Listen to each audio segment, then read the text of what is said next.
In combat, nothing ever goes exactly as it's planned.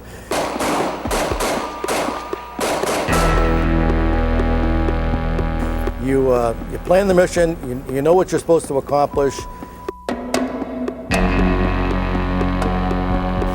but in the process, unexpected things do come up, and they change, and you have to adapt to that. When you come back home, it should not be complicated. There should be any unexpected things that say the veteran now has to change his way or her way.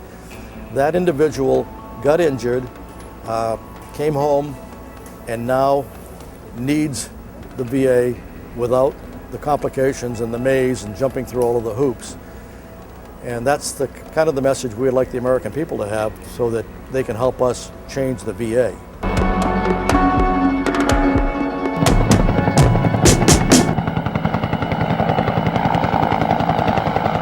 When you come home, there's where the problem begins, because you get off the plane, and then all of a sudden you're right back into this life, and this life is altogether different than the life that you just were for the last year, especially if you've been in some situations, in Iraq or Afghanistan or wherever it may be. And the problem, that's where it begins, because people don't realize what you're going through.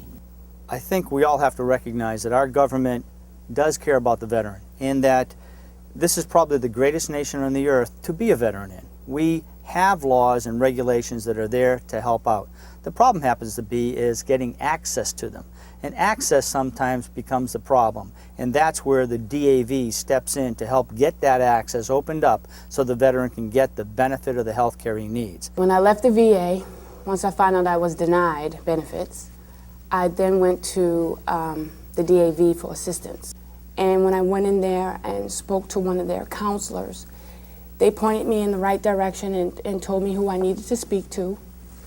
And then I contacted him, and I set up an appointment, and he got the ball rolling with me filing for my notice of disagreement with the denial the VA had given me. The Department of Defense will probably tell a veteran who's being discharged, well, your disability doesn't qualify you for retirement or for severance pay.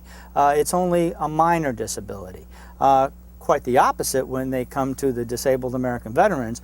What we do is we review the medical records. We look over what the veteran should have been entitled to, whether it be with the Department of Defense or with the VA, and then we advocate. I felt a little bit better that someone actually understood what I was going through.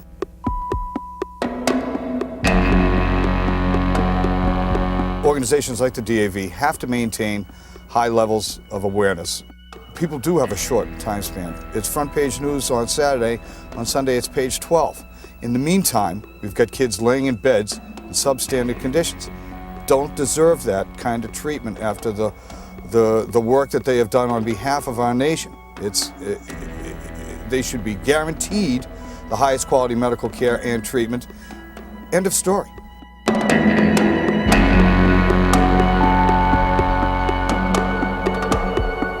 I don't think people realize how important this transportation is to veterans.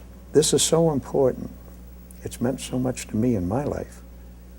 It's going to mean so much to these young veterans today that we must continue the DAV, their transportation, the other voluntary services that they have, that the VA does not have presently the funds evidently to give. And we must have it. I think that people should get involved. I mean, what we're finding out is that these things aren't funded by the government. People think that there's lots of money out there that the government's going to throw at programs like this, but what we found out is that those funds have to come through individual contributions from the citizens. We've got, I believe, to let the public know. I wish people would get off the sidelines and start getting involved. And I'm talking about the public. How many of us would be willing to give up an arm or give up our eyesight or a foot or something like that for the amount of money that they're receiving from this? And I think there's ways that we can reach out, to these individuals, but we have to, maybe it's by donations, maybe it's by phoning your congressman, maybe it's just involving the family members and starting telephone trees to let people know that these individuals have worked extremely hard and have given a great deal for the freedom of this country. It's, again, we start with public awareness. We infuriate the public as much as we in the veterans community are infuriated. Through the public's awareness, we put pressure on our legislators and bring that pressure to bear on them to go forth and fund the programs that are responsible for taking care of these kids when they come home from the battlefield.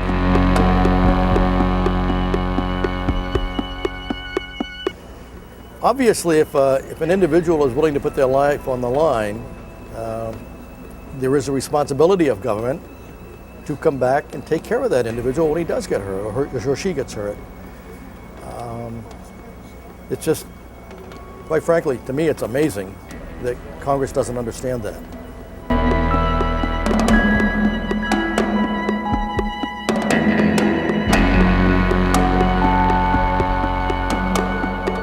My grandfather was in the Civil War. And on down through World War I and World War II and whatever, the needs of veterans have accumulated. Now we're having young people coming back from Iraq and Afghanistan, 18, 19-year-olds. And in another 50 or 60 years, they're going to need the same things that we need right now.